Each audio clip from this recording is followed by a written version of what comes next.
My father locked me out in 10 below zero on Christmas Eve just to teach me a lesson. I watched through the frost-rimmed glass as they laughed and opened presents while my fingers turned blue. But when a black limousine ghosted up the driveway and my billionaire grandmother stepped out, she said only one word: demolish. At that moment, my father had no idea he had just become homeless in his own castle. The wind in Colorado doesn't just blow, it carves. It was Christmas Eve, and the temperature had plummeted well below zero. My father had shoved me out onto the porch and turned the deadbolt simply because I dared to speak up during the holiday dinner. I stood there, watching through the frost-rimmed glass as they moved around the tree, oblivious or indifferent to the girl freezing on the other side of the pane. An hour passed before the headlights cut through the swirling white. A long, black limousine ghosted up the driveway. My grandmother, Eleanor, stepped out into the biting air. She didn't rush to me. She didn't scream. She looked at me, then at the house, and spoke a single, chilling word to the man beside her. Raise it. I barely had time to register the command before the car doors swung open. Two men in dark, tactical overcoats moved with the silent efficiency of a recovery team. They didn't bother with the doorbell. They stepped onto the frozen lawn, flanked me, and hoisted me out of the snow as if I were a high-value asset being extracted from a combat zone. My limbs were too stiff to fight back. The cold had transitioned from a sharp sting into a heavy, suffocating numbness. Within seconds, I was deposited into the plush interior of the car. The door thudded shut, instantly silencing the howling wind and blocking the view of my stepsister, Chloe, reaching for the laptop that was supposed to be my only inheritance. The air inside smelled of expensive leather and climate-controlled heat. Across from me sat a woman I hadn't seen in nearly a decade. Eleanor didn't look like anyone's grandmother. She looked like a predator mid-hunt. Her silver hair was styled in a razor-sharp bob, and her cashmere wrap likely cost more than the remains of my failed tech venture. She didn't gasp. She didn't offer a shoulder to cry on. To Eleanor, emotions were a waste of overhead. Instead, she grabbed a heavy wool trench coat from the seat and draped it over my shaking shoulders. It felt like being fitted for armor. "Put your arms through," she commanded. Her voice was low, vibrating with a cold authority. "Hyperthermia is a tedious way to die, Meyer." I fumbled with the sleeves, my teeth chattering with a violence that made my jaw ache. As the wool trapped my body heat, the warmth began to sting my skin, a painful reminder that I was still alive. I looked out the tinted window. My father, Richard, was visible in the living room, silhouetted against the firelight as he raised a glass of bourbon. He looked like a man who believed his kingdom was secure. He had no idea the walls were already crumbling.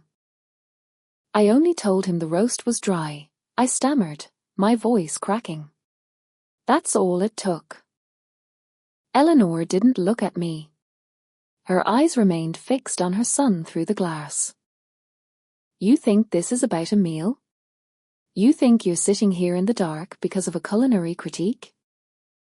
She turned her gaze toward me then, her eyes dark and clinical. "He didn't lock you out because you were disrespectful, Meyer. He locked you out because he felt small. Look at him. He's a man with a glass ego.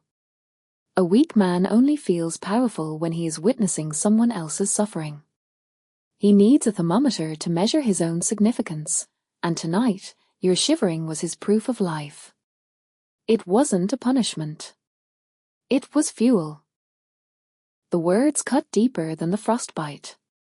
For months, I had carried the weight of my own failures, convinced that losing my business had made me a burden.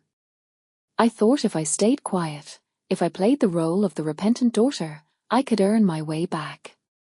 But Eleanor was stripping away the delusion. I wasn't a failure. I was a battery for a narcissist. He thinks he's teaching me a lesson, I whispered. He is, Eleanor replied, her hand moving toward the intercom. But he's about to find out that I'm the superior teacher. She pressed the button. Cut the power to the main house. Now. I watched, breathless, as the sprawling mansion flickered and plunged into total darkness. The festive lights died. The silhouette of my father froze in the sudden gloom. Inside the car, the only light came from the soft blue glow of the digital dashboard, casting Eleanor's face in sharp, unforgiving angles. Warm up, she said, leaning back into the leather. We aren't leaving yet. I want him to see us. I want him to realize the checkmate is on the board before he even knows we've started the game. I sat there, the warmth finally reaching my bones, and watched the house. Without the lights, it no longer looked like a home. It looked like a tomb. The house looked different without the lights. Less like a sanctuary, more like a tomb. People might wonder why I ever went back. Why, after my tech startup imploded and left me with nothing but a mountain of debt and a bruised ego, I chose to return to the one place that had always made me feel small. The answer wasn't poetic. It was financial. I had bet everything on an algorithm that was 6 months ahead of the market, and I ran out of runway before the world caught up. Bankruptcy wasn't just a legal filing. It was a leash that dragged me back to the mountains of Colorado.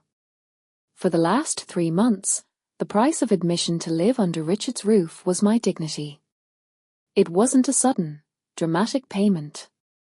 It was a subscription fee I paid in daily installments. Silence when Diane critiqued my failure to launch. Obedience when Richard lectured me on real business while sipping scotch paid for by a trust he hadn't earned. Compliance when Chloe treated me like an unpaid intern in my own childhood home. I looked at my hands. They were still stained a raw red from the cold, but the shaking had finally subsided. I didn't think he'd actually do it, I said quietly. I thought he was bluffing. Eleanor didn't look away from the darkened house. That is the trap, isn't it? The normalization of cruelty. It doesn't start with locking you out in a blizzard. If he had done that on day 1, you would have walked away. No, it starts with the small things. The jokes at your expense, the way he interrupts you, the way he makes you wait for him. He lowers the temperature 1 degree at a time so you don't notice you're freezing until your heart stops beating. She was right. I had spent months adjusting my internal thermostat to match their coldness. I had convinced myself that if I just took the insults, if I just smiled through the dinners where they dissected my failures, I would eventually earn my way back into the fold. I thought I was being resilient. I saw now that I was just being conditioned. I conditioned myself to accept scraps, I admitted, the shame burning hotter than the heater vents. I thought if I was quiet enough, they'd forgive me for failing. You didn't fail, Meyer, Eleanor said, her voice cutting through my self-pity like a scalpel. You attempted something difficult. They have never attempted anything. They just consume. And parasites always hate the host that tries to break free. She tapped the screen on the center console. A live feed appeared, connected to the security cameras inside the house. The backup generator hadn't kicked in yet. I could see them in the living room, illuminated only by the dying fire and the glow of their phones. They weren't panicked. They weren't rushing to the windows to see if I was dying in a snowdrift. They were merely annoyed. Look at them, Eleanor commanded. I watched. The mood had shifted from celebration to irritation. Diane was gesturing wildly, her silhouette sharp and jagged against the firelight. I didn't need audio to know what she was saying. She was complaining about the inconvenience. The power outage was ruining her holiday aesthetic. Then I saw Chloe. She was sitting on the sofa, holding a silver-wrapped box. My box. The one I had wrapped for myself, containing the last piece of technology one still owned, a high-performance laptop I had salvaged for my company's liquidation. I had brought it to the living room intending to finish some work after dinner. She opened the lid. Even in the grainy night vision of the feed, I could see her smile. She said something to Richard, laughing. He nodded, pouring another drink in the dark. He wasn't worried about his daughter in the snow. He was letting his stepdaughter loot the remains of my life. She's taking my laptop, I said, my voice flat. My code is on that drive. My entire intellectual property. She's taking it because she believes you no longer exist, Eleanor said. In their minds, you are already gone. Deleted. Diane is likely telling her right now that you're having a tantrum, that you ran off to teach them a lesson. She is gaslighting that girl into believing your suffering is a performance. I watched Richard raise his glass again. He looked comfortable. He looked like a man who believed he owned the world and everyone in it. He thinks the darkness is just a power outage, I said. He thinks he's the only one who can turn the lights off. He is about to learn, Eleanor corrected, that he doesn't even own the switch. She picked up a sleek black phone from the console. She didn't dial. She simply spoke a single command into it. Execute Phase 2. Enter the premises. The car doors locked with a heavy, mechanical thud. Outside, the two security agents who had retrieved me began walking toward the front door. They didn't look like guests. They moved like a foreclosure. Ready? Eleanor asked, finally looking at me. Her eyes were hard, but there was something else behind the steel, an invitation. I don't have anything, I said, clutching the borrowed coat. No keys. No money. They've taken everything. Eleanor's smile was a terrifying, razor-thin expression. You have the deed, Meyer. You just don't know it yet. Let's go introduce your father to his landlord. The front door didn't just open, it yielded. My grandmother didn't bother to knock. She simply walked into the estate as if the locks themselves recognized their true master and dissolved. The blizzard rushed in behind her, a vortex of snow and wind that swirled across the marble foyer, extinguishing the warmth of the fireplace in seconds. I followed 2 steps behind, flanked by the security team. I felt like a ghost returning to haunt the living. My coat was heavy, my body was still thawing, but my mind was suddenly, lethally sharp. The living room was a tableau of interrupted greed. The backup generator had finally kicked in, bathing the room in a harsh, sickly yellow emergency light. Richard was frozen mid-laugh, a crystal tumbler of bourbon raised in a toast. Diane was admiring a new diamond bracelet on her wrist. Chloe was hunched over the sofa, typing away on my laptop. They froze. The silence wasn't just quiet, it was heavy. It was the sound of oxygen being sucked out of a room seconds before an explosion. Mother? Richard's voice cracked. He lowered his glass, the amber liquid sloshing over the rim and soaking into the Persian rug. He blinked, trying to reassemble his reality. We didn't expect you. The mountain passes are closed. Eleanor didn't look at him. She walked into the center of the room, her heels clicking against the hardwood like a gavel striking a bench. She didn't remove her coat. She didn't smile. She surveyed the holiday decorations, the mountain of gifts, and the half-eaten food with the clinical detachment of a health inspector shutting down a contaminated kitchen. Turn off the music, she said. It wasn't a request. Chloe scrambled for the remote, her eyes wide with panic. The holiday jazz died instantly. Richard stepped forward, adjusting his features into the mask he wore for investors, the charming, misunderstood patriarch. Eleanor, really, you gave us quite a start. We were just having a quiet family evening. Diane, get my mother a drink. She must be freezing. I am not cold, Richard, Eleanor said, her voice cutting through his performance like a blade. But Meyer was. She stepped aside, revealing me standing in the hallway. I watched the color drain from Diane's face. Chloe instinctively pulled my laptop onto her lap, trying to hide it beneath a throw pillow. Richard didn't look ashamed. He looked annoyed, like a magician whose trick had been spoiled by a heckler. Meyer, he sighed, shaking his head with mock disappointment. I see you went running to your grandmother. Always the victim, aren't you? I told you, Mother. She was having a tantrum.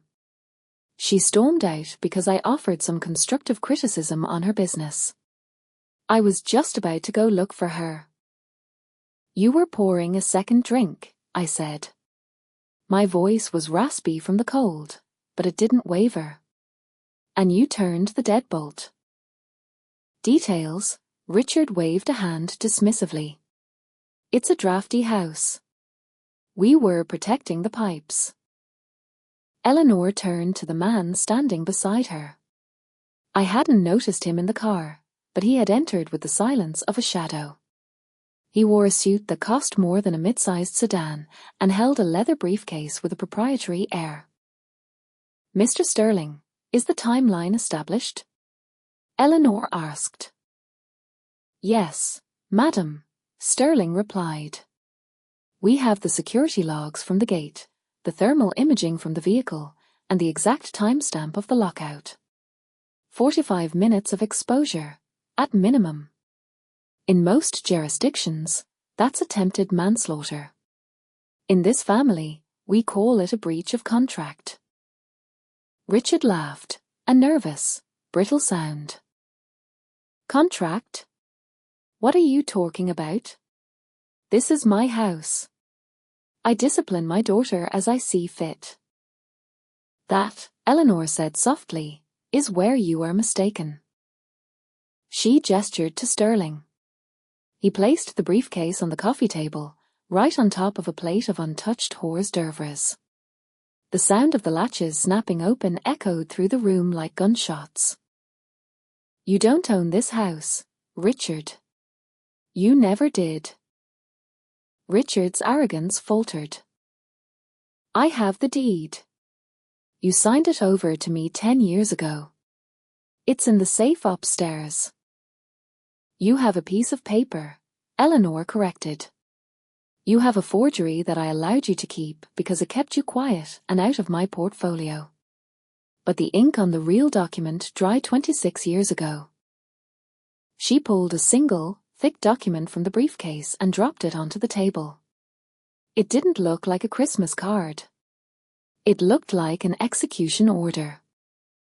Read the beneficiary line, Richard. He picked it up, his hands shaking now. I watched his eyes scan the legal text, searching for a loophole that wasn't there. I watched the exact moment his world ended. This says, he stammered. It says the estate, the land, and the entirety of Harrison Holdings were placed in a blind trust, Eleanor said. To be transferred to the first female heir upon her 26th birthday. She turned to me. Happy birthday, Meyer. The room spun. I looked at my father, and for the first time in my life, I didn't see the tyrant who controlled my bank account, my career, and my self-worth. I saw a squatter. You, Richard whispered, the venom returning to his voice. You knew. You planned this. I knew nothing, I said, the realization washing over me like a warm tide. I thought I was broke. I thought I was homeless. You are. Diane spat, standing up and clutching her silk shawl. This is ridiculous, Eleanor. You can't just hand everything to her. She's a failure. She crashed her own company. She can't even manage a budget, let alone an estate. She didn't crash her company, Eleanor said coldly. She was sabotaged. We tracked the short selling on her stock, Diane. We know Richard used his leverage to spook her primary investors, so she would have no choice but to come crawling back here. Eleanor stepped closer to her son, her presence filling the room. He needed her under his thumb because he knew this day was coming. You broke her leg just so you could offer her a crutch, Richard. And then you kicked the crutch away in the middle of a blizzard. I raised her, Richard shouted, slamming his hand onto the mahogany table. I put food on this table. This is my home. This is not your home, Mr. Sterling interjected, his voice bored and lethal. Technically, as of midnight, you are trespassing. Trespassing? Richard's face turned a deep, bruised purple. I am her father. Biologically? Yes, I said, stepping fully into the light of the room.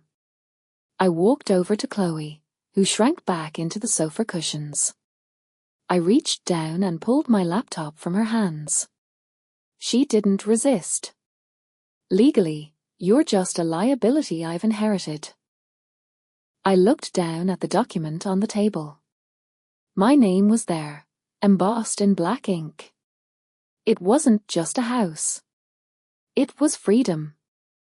It was the capital I needed to restart my life, and the weapon I needed to end his. What do you wish to do, Ms. Harrison? Sterling asked me. He wasn't looking at Eleanor anymore. He was looking at me. The transfer of power was absolute. I looked at Richard.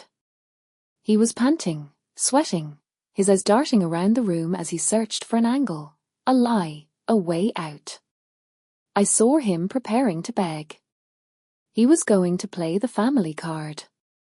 He was going to talk about blood and loyalty and all the things he had frozen out of me an hour ago. I want them out, I said. Now? Sterling asked. The blizzard is getting worse. Diane cried, her voice rising to a shriek. You can't throw us out into this. I looked at the window where I had stood, shivering and forgotten. I felt the weight of the heavy coat Eleanor had draped over my shoulders. I don't want them out tomorrow, I said, my voice dropping to a whisper that seemed to echo in the rafters. I want them out now. And I want everything they own left behind. They leave with what they are wearing. Nothing else. Eleanor smiled. It was the proudest I had ever seen her. You heard the owner, she said to the security team. Clear the building. Wait. Richard lunged toward me. Meyer, listen. We're family. You can't do this. I was only trying to mold you. I was trying to make you tough. You succeeded, I said. The security guards moved in. It wasn't a polite escort. It was a removal. They grabbed Richard by the lapels of his tuxedo. He screamed, kicking at the furniture as they dragged him toward the foyer. Diane followed, shrieking and clutching her pearls, while Chloe trailed behind them in a state of silent, wide-eyed shock. The front door opened again. The wind howled, hungry and waiting. I watched my father being shoved out into the white abyss. He stumbled, falling onto his knees in the exact snowdrift where I had been standing. He looked back at the house, at the warmth, the light, and the life he thought he owned. Meyer, he screamed. "Open the door." I walked to the window. I placed my hand against the cold glass, looking him straight in the eye. I reached for the heavy velvet curtain cord. "Raise it," I whispered. I pulled the cord. The drapes slid shut, blotting him out, sealing the warmth inside, and leaving him in the cold he had built for me. The room fell silent again, save for the crackling of the fire and the scratching of Sterling's pen as he finalized the filings. "Well," Eleanor said, walking over to the bar and pouring a glass of dark amber liquid. "That is how one handles a hostile takeover." She handed me the glass. "Welcome home, Meyer. You were never the black sheep. You were simply the survivor who hasn't been paid, until now."